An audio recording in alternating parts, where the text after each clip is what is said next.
नमस्कार, good morning, बहुत स्वागत है आपका फिट इंडिया के सुपर हिट बुलेटिन में। आपके साथ मैं हूं दीपिका यादव और मैं हूं श्वेता भट्टाचार्य। देश और दुनिया की हर खबर आपके लिए लेकर हाजिर है हम दोनों। 1 घंटे आप बने रहिए हमारे साथ। और ये 1 घंटे का फिट इंडिया का सुपर हिट बुलेटिन आपने देख लिया तो आपको अखबार पढ़ने की जरूरत नहीं पड़ेगी। इसीलिए हम कहते हैं कि ड्राइंग रूम में अगर आप मौजूद हैं तो थोड़ी बहुत एक्सरसाइज करते हुए हमारा ये शो देखते रहिए, बने रहिए अगले 1 घंटे के लिए हमारे साथ।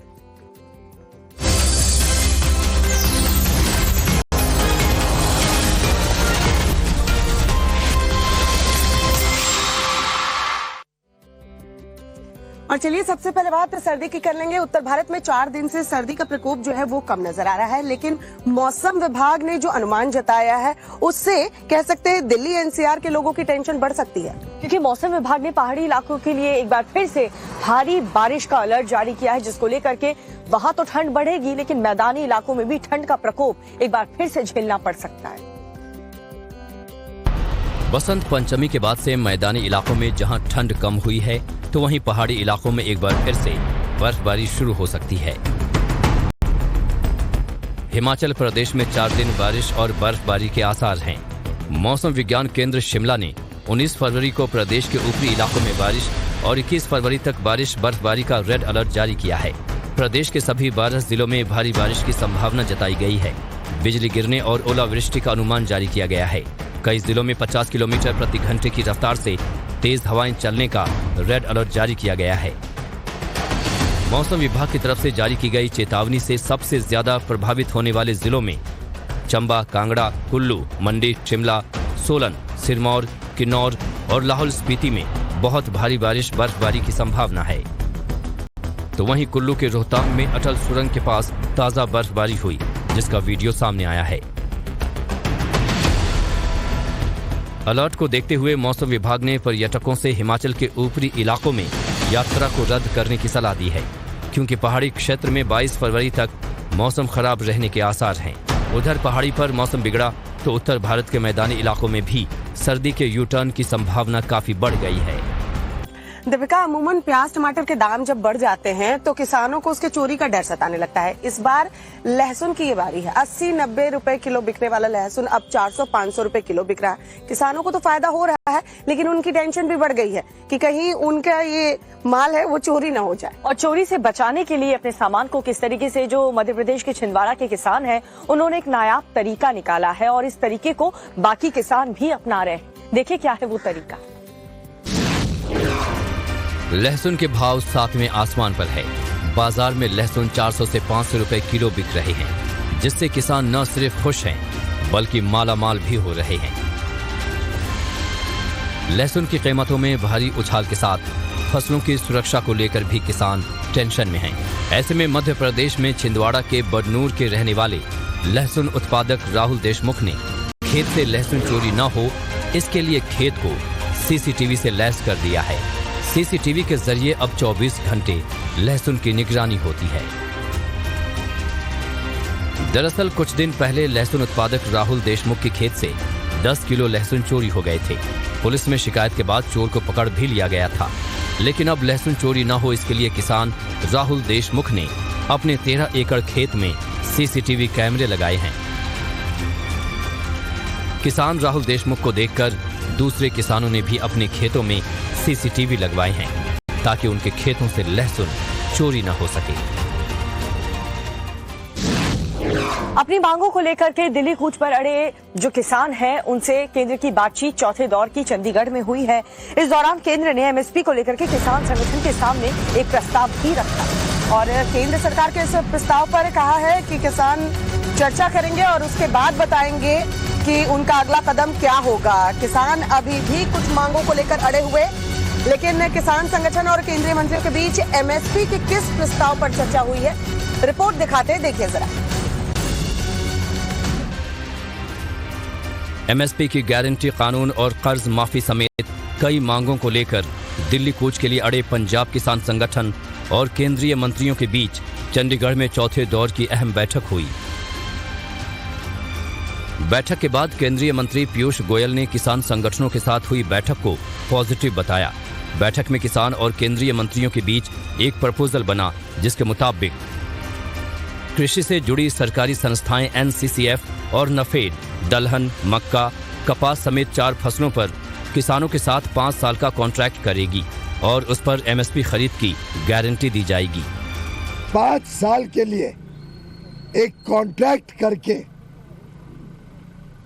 NCCF और नैफेड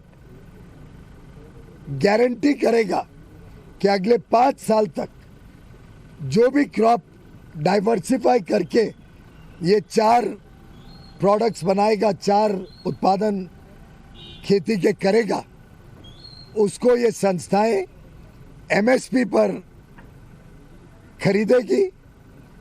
कोई क्वांटिटी की लिमिट नहीं होगी। इस प्रपोजल को किसान संगठन भी पॉजिटिव नजरिए से देख रहे हैं। फिलहाल किसान इस पर रायशुमारी कर केंद्र को आज या कल अपना फैसला बताएंगे। जो MSP के ऊपर जो मंत्री महोदय ने आपको बोल के भी प्रस्ताव दिया है, तो ये प्रस्ताव ला रहे हैं। ये एक बात ये आई है, तो उसके ऊपर हम लोग अपने फॉर्मों में विचार विमर्श करेंगे और जो मंत्री महोदय ने भी कहा भी जो मांगे रह रही हैं उनके ऊपर सरकार भी जाकर विचार चर्चा करेगी। किसान नेताओं की माने तो दिल्ली कूच का फैसला अभी टला नहीं है, क्योंकि कर्ज माफी, स्वामीनाथन रिपोर्ट और गन्ना समेत कई मांगों पर सहमति नहीं बनी है। अगर इन पर सहमति नहीं बनती है तो किसान दिल्ली कूच के लिए अड़े रहेंगे। और चलिए बात करेंगे मध्य प्रदेश के पूर्व सीएम और कांग्रेस के सीनियर लीडर कमलनाथ की, जो बीजेपी का दामन थाम सकते हैं या नहीं, इसको लेकर अभी भी सस्पेंस बरकरार है। लेकिन कमलनाथ के दिल्ली वाले आवास पर जिस तरीके से श्री राम का झंडा लहराता हुआ नजर आया, उसको लेकर के सियासत काफी हो रही है। इस पर बीजेपी एक तरफ चुटकी ले रही है तो कांग्रेस इसे अफवाह बता रही है। कांग्रेस के सीनियर लीडर और मध्य प्रदेश के पूर्व सीएम कमलनाथ के बीजेपी में शामिल होने की अटकलें तेज हैं। इस बीच कमलनाथ के बीजेपी में शामिल होने का एक और राजनीतिक संकेत उनके आवास से मिला है, जहां कमलनाथ के दिल्ली आवास पर श्री राम का झंडा लहराता दिखा। इस बीच कमलनाथ के करीब 6 समर्थक विधायक दिल्ली पहुंचे हैं। सूत्रों की माने तो जिसमें 3 कांग्रेस विधायक छिंदवाड़ा से हैं, जबकि 3 विधायक अन्य क्षेत्र से। वहीं बीजेपी भी इस पूरे मुद्दे पर चुटकी लेने से नहीं चूक रही। हमने अपने दरवाजे इसलिए खोले हैं क्योंकि कांग्रेस में ऐसे लोग जिनको लगता है कि रामलला की प्राण प्रतिष्ठा का बहिष्कार कांग्रेस करती है। भारत के मन में राम है, भारत के हृदय में राम विराजमान है, उनका अपमान कांग्रेस करती है। तो वो जो लोग हैं जिनके मन के अंदर पीड़ा होती है तो उन्हें अवसर मिलना चाहिए। और अगर जिनका नाम आप ले रहे हैं उनके मन के हृदय में पीड़ा है तो मुझे लगता है कि उनका स्वागत है। वहीं इस मुद्दे को मध्य प्रदेश के पूर्व सीएम और कांग्रेस के दिग्गज नेता दिग्विजय सिंह ने कोरी अफवाह बताया और बीजेपी पर निशाना साधा कि ईडी, आईटी और सीबीआई का दबाव कमलनाथ पर काम नहीं करेगा। दबाव ईडी का, आईटी का, सीबीआई का जो सब पर है वो उन पर भी है, लेकिन कमलनाथ जी का चरित्र दबाव में आने वाला नहीं रहा है। आप लोगों ने पिछले 15 दिन में और कोई खबर ही आपके पास नहीं है किसके अलावा? वो खुद क्यों खंडन नहीं कर रहे?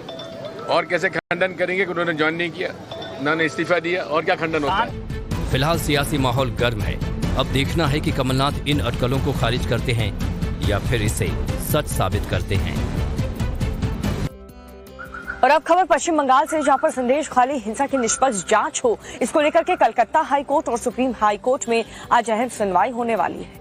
और ममता बनर्जी इस हिंसा के लिए बीजेपी को जिम्मेदार बता रही है, तो वहीं बीजेपी ममता सरकार को घेर रही है और कह रही है कि ममता राज में महिलाएं जो हैं वो सुरक्षित नहीं।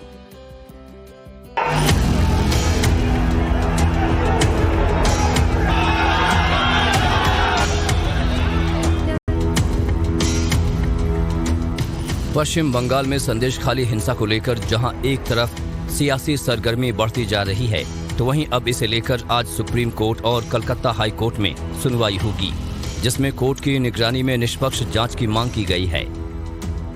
वहीं संदेश खाली हिंसा केस में गिरफ्तार शिबू प्रसाद हजारों को कोर्ट ने 8 दिन की पुलिस कस्टडी में भेज दिया है। संदेश खाली हिंसा में महिला से रेप मामले को लेकर आज राष्ट्रीय महिला आयोग की टीम भी संदेश खाली का दौरा करेगी। संदेश खाली हिंसा को लेकर घिरी सीएम ममता बनर्जी ने इस हिंसा के लिए बीजेपी पर निशाना साधा है। सीएम ममता ने आरोप लगाया कि संदेश खाली में एक घटना कराई गई और बीजेपी ने ईडी और मीडिया के साथ मिलकर इसकी पटकथा लिखी। दीदी ने बीजेपी पर निशाना साधा तो बीजेपी ने भी पलटवार कर ममता राज में महिलाओं के उत्पीड़न का आरोप लगा डाला। ममता के राज में कोई ममता नहीं है महिलाओं के प्रति, और एक तरफ प्रधानमंत्री हैं, भाजपा की सरकार है जो लगातार महिला सुरक्षा को लेकर चिंतित है और काम कर रही है, और महिलाएं एक तरफ सुरक्षा का जो भाव है वो चाहती हैं, और दूसरी तरफ ममता जी जैसे राज में ये काम नहीं हो रहा है। तो संदेश खाली जो है वो उसका जो बहुत ही संकट की जो स्थिति है वो बंगाल में अभी भी कायम है।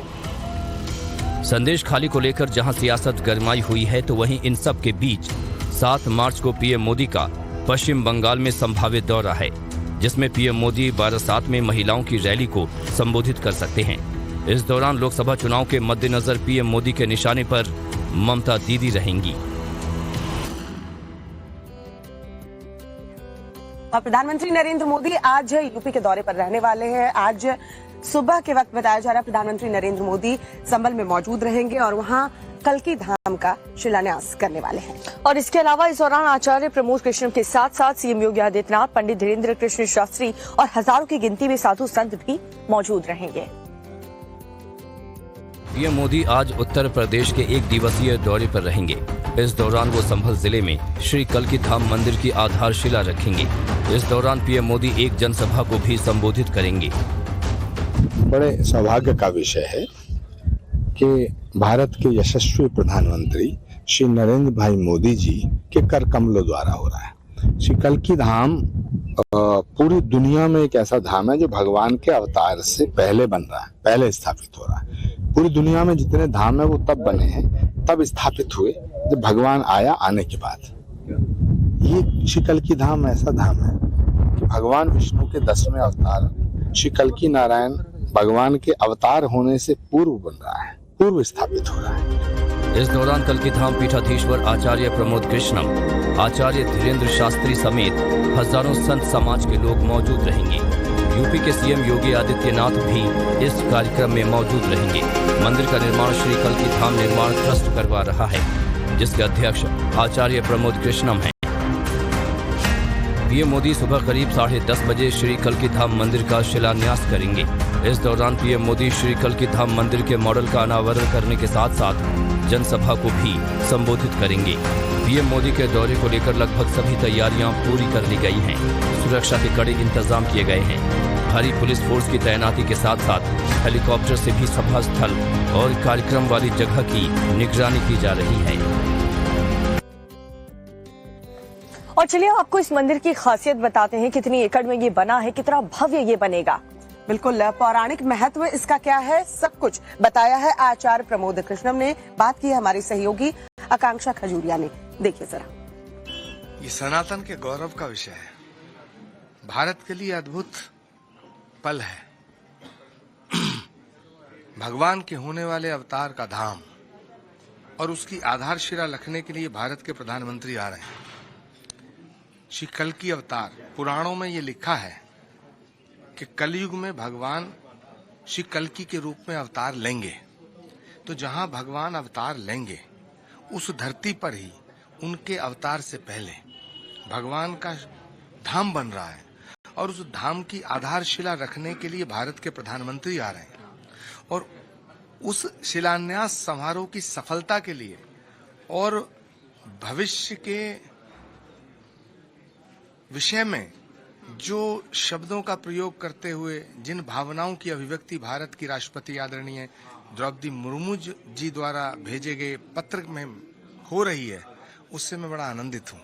पूरा संत समाज गौरवान्वित है कि इस देश को एक ऐसी राष्ट्रपति मिली है जो देश के जनमानस की भावनाओं का सम्मान करती हैं, और एक ऐसा प्रधानमंत्री मिला है जो इस देश को, भारत को पुनः विश्व गुरु बनाने की दिशा में चल दिया है। सर, हम पीछे देख पा रहे हैं कि ये 3D मॉडल है जो मंदिर बनने वाला है। कितने सालों में ये मंदिर बनेगा, कितने एकड़ लैंड में ये बनेगा और क्या कुछ इसकी खासियत रहेगी? श्री कल्की धाम का जो भवन है वो लगभग 5 एकड़ में बन करके तैयार होगा, और इसको बनाने की जो अवधि बताई गई है वो लगभग 4.5 साल से 5 साल है। ये राजस्थान के गुलाबी पत्थर से निर्मित होगा, जिस पत्थर से सोमनाथ का मंदिर बना है, जिस पत्थर से भगवान श्री राम की जन्मभूमि का मंदिर बना है। इसका जो शिखर होगा वो 108 फीट ऊंचा होगा। ये जो शिखर है ये 108 फीट ऊंचा होगा और इसका जो ये चबूतरा है, जो इसका बेस है, ये 11 फीट ऊंचा होगा। इसके मध्य में शिवलिंग स्थापित होगा, क्योंकि पुराणों में ऐसा लिखा है कि भगवान जहां आएंगे उस स्थान को संभल के नाम से जाना जाएगा। और ये जो संभल है, ये पुराणों में इसको शंभल कहा गया है। शंभल, शंभल शंभू से बना है, शंभलेश्वर महादेव, शंभल से शंभल। तो ये जो मुगलिया पीरियड आया, जब हमारे देश पे विदेशी हुक्मरानों ने हुकूमत की, तो शंभल से इसको संभल कर दिया गया। पुराणों में यह भी लिखा है कि इस स्थान को सतयुग में सतव्रत के नाम से जाना जाएगा। त्रेता युग जब आएगा तो इसको महदगिरी के नाम से जाना जाएगा। फिर द्वापर युग में इसको पिंगल द्वीप के नाम से जानेंगे, और जब कलयुग आएगा तो इसको शंभल के नाम से जाना जाएगा। इसी संभल में भगवान का अंतिम अवतार, 10वां अवतार, जिसे हम निष्कलंक अवतार भी कहेंगे, श्री कल्कि अवतार, इसी संभल नामक स्थान पर 24 कोस की परिधि में अवतार लेगा। श्रीमद् भागवत का एक श्लोक है जिसमें ये मेंशन है कि संभल ग्राम मुखस्य ब्राह्मणस्य महात्मना, संभल ग्राम मुखस्य ब्राह्मणस्य महात्मना भवने विष्णु यशस्य कल्कि प्रादुर्भविष्यति। तो जिस संभल में भगवान आएगा, ऐसा पुराणों में लिखा है, उनके अवतार से पहले ये दुनिया का पहला ऐसा धाम है जो भगवान के अवतार से पहले स्थापित हो रहा है। संभल के बाद प्रधानमंत्री नरेंद्र मोदी जो है वो लखनऊ जाएंगे। आज यूपी की जनता को भी प्रधानमंत्री नरेंद्र मोदी जो है सौगात देने वाले हैं। पीएम लखनऊ से 10 लाख करोड़ की परियोजनाओं की शुरुआत करने वाले हैं। और चुनाव से पहले यूपी को मिलने जा रही सौगात से प्रदेश में 94 लाख से ज्यादा जो है नौकरियां बढ़ेगी, नौकरियों के आवास पैदा होंगे, अवसर पैदा होंगे। और साथ ही पीएम के दौरे के लिए लखनऊ में क्या क्या खास तैयारी की गई है, इस रिपोर्ट में देखिए।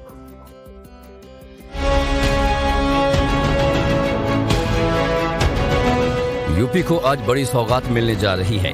पीएम मोदी आज लखनऊ में यूपी ग्लोबल इन्वेस्टर समिट का शुभारंभ करेंगे। समारोह में पूरे उत्तर प्रदेश में 10 लाख करोड़ रुपए से अधिक लागत वाली 14,000 परियोजनाओं का शुभारंभ होगा। इस कार्यक्रम में उद्योगपतियों, टॉप ग्लोबल और इंडियन कंपनियों के प्रतिनिधियों, राजदूतों और उच्चायुक्तों और अन्य खास मेहमानों सहित लगभग 5,000 लोग शामिल होंगे। पीएम मोदी दोपहर लगभग 1:45 पर परियोजनाओं का शुभारंभ करेंगे। यूपी में शुरू होने जा रही परियोजनाएं manufacturing, renewable energy, information technology और आईटी सक्षम सेवाओं, फूड प्रोसेसिंग, हाउसिंग और रियल एस्टेट, हॉस्पिटैलिटी और मनोरंजन, शिक्षा जैसे क्षेत्रों से संबंधित हैं। यूपी ग्लोबल इन्वेस्टर समिट में 3 दिन में कुल 3,50,000 करोड़ के निवेश प्रस्ताव प्राप्त हुए। इसके साथ ही यहां पर कुल 19,058 MOU साइन हुए। इससे करीब 93,82,000 से ज्यादा लोगों को रोजगार मिलेगा। Uttar Pradesh global investor summit 2023 Bharat को 5 ट्रिलियन अमेरिकी डॉलर की अर्थव्यवस्था बनाने के लिए प्रधानमंत्री नरेंद्र मोदी के दृष्टिकोण से जुड़ी एक पहल है, जिसके लिए उत्तर प्रदेश सरकार ने राज्य को अगले 5 वर्षों में 1 ट्रिलियन अमेरिकी डॉलर अर्थव्यवस्था बनाने का आकांक्षी लक्ष्य निर्धारित किया है। और 22 जनवरी को राम मंदिर की जब से रामलला की प्राण प्रतिष्ठा हुई है, तब से अलग अलग राज्य से जो राम भक्त हैं, उनका जन सैलाब अयोध्या में उमड़ा हुआ है। और काशी की अगर बात करें तो यहाँ देखिए, व्यास जी के तहखाने में जब से दर्शन पूजन की शुरुआत हुई है, यहाँ भी श्रद्धालुओं का तांता जो है वो देखने को मिल रहा है। कोर्ट के फैसले के बाद श्रद्धालु जो है यहाँ पर भी पहुंच रहे हैं दर्शन पूजन करने के लिए। दोनों जगह से खास रिपोर्ट दिखाते हैं, देखिए जरा। अयोध्या तो झांकी है, काशी मथुरा तो बाकी है। यही लाइनें इन दिनों देश के हर कोने में चर्चित हो रही है। इतना ही नहीं, राम मंदिर की प्राण प्रतिष्ठा के बाद देश के हर हिस्से से लोग इन धार्मिक स्थलों तक पहुंच रहे हैं। आपको राम नगरी लेकर चलते हैं, जहां हर दिन लाखों की तादाद में श्रद्धालु प्रभु श्री राम के दर्शन कर रहे हैं। ये हमारे भाग्य है जो हमें आज प्रभु राम के दर्शन के मौके मिल गए हैं, बुलाया है, बहुत अच्छा लगा। जय सिया राम, जय सिया राम। आस्था का केंद्र बनी रामनगरी में रोजाना लगभग 2 से 2.5 लाख दर्शनार्थी रामलला के दर्शन कर रहे हैं। 23 जनवरी से अब तक 50 लाख लोग दर्शन कर चुके हैं। देश भर से अयोध्या पहुंचे श्रद्धालुओं ने व्यवस्थाओं की तारीफ भी की। उमंग है, खुशी है, अब उनसे बड़ा कौन है धरती पे। पहले के अपेक्षा रोजगार अच्छा है, बहुत अच्छा है, बहुत अच्छा है। हम लोग का रोजगार मिला और बच्चे लोग का भी भविष्य का ये मानता पूरी होने जा रहा है हम लोग का। राम मंदिर बनने के बाद अयोध्या का विकास बहुत ही तेजी से हुआ है। अयोध्या में छोटे से लेकर बड़े व्यापारियों को भी फायदा पहुंचा है। तो उधर काशी में भी व्यास जी के तहखाने में पूजा पाठ की इजाजत मिलने के बाद बड़ी तादाद में श्रद्धालु दर्शन के लिए पहुंच रहे हैं। दर्शन के लिए श्रद्धालुओं का जत्था काशी की सड़कों पर हर हर महादेव गाते हुए आगे बढ़ रहा है। खासतौर से ज्ञानवापी के अंदर व्यास जी के तहखाने में जब से पूजा पाठ शुरू हुई है, इसके बाद से जो सनातनियों की संख्या है वो वहां पर दर्शन करने के लिए लगातार पहुंच रही है। और इस वक्त भी वाराणसी में लगभग सैकड़ों की संख्या में जो सनातनी। और दर जुड़ी 2 बड़ी खबरें आपको बताने जा रहे हैं, जहां पर सबसे पहली खबर ये कि आम आदमी पार्टी के 3 पार्षद बीजेपी में शामिल हो चुके हैं। दूसरी खबर ये है कि मनोज सोनकर ने चंडीगढ़ मेयर के पद से इस्तीफा दे दिया है। 3 पार्षदों के पाला बदलने से सदन में सीटों का समीकरण जो है वो किस तरीके से बदला है, दिखाते हैं आपको इस रिपोर्ट में। चंडीगढ़ नगर निगम में बड़ा उलटफेर देखने को मिला है। आम आदमी पार्टी के 3 पार्षद बीजेपी में शामिल हो गए हैं। पूनम देवी, नेहा मुसावत और गुरचरण काला, ये वो 3 नाम हैं जो आम आदमी पार्टी छोड़कर बीजेपी का दामन थाम चुके हैं। इस बदलाव के बाद पूरा समीकरण बदल गया है। आपके 3 पार्षदों के पाला बदलने के बाद बीजेपी के पास कुल 17 पार्षद हो गए हैं। इसके अलावा एक सांसद का वोट भी बीजेपी के साथ है। बीजेपी के साथ शिरोमणि अकाली दल के 1 पार्षद का भी समर्थन है। ऐसे में अब बीजेपी के पास कुल वोटों की संख्या 19 हो गई है। आम आदमी पार्टी और कांग्रेस गठबंधन के पास अब घटकर 17 वोट रह गए हैं, जिसमें आम आदमी पार्टी के 10 और कांग्रेस के 7 वोट शामिल हैं। चंडीगढ़ नगर निगम में कुल 35 पार्षद हैं, जबकि एक सांसद का वोट मिलाकर 36 वोट डाले जाते हैं। ये सदस्य ही फिर मेयर को चुनते हैं।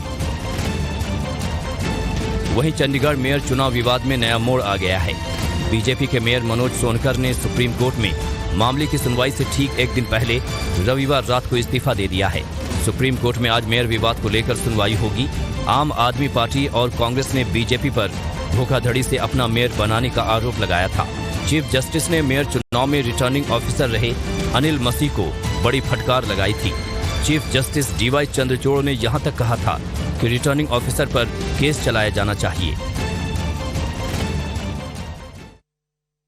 ने जो 6ठा समन भेजा था उसके लिए आज ईडी के सामने पेश होना है, लेकिन अरविंद केजरीवाल आज ईडी के सामने पेश होते हैं या नहीं, ये देखने वाली बात होगी, क्योंकि ईडी ने राउज एवेन्यू कोर्ट में जो है वो याचिका लगाई थी। बार बार समन के बावजूद अरविंद केजरीवाल पेश नहीं हो रहे थे, तो फिर कोर्ट की तरफ से समन जारी किया गया था और वीडियो कॉन्फ्रेंसिंग के जरिए अरविंद केजरीवाल जो है कोर्ट के सामने पेश हुए थे।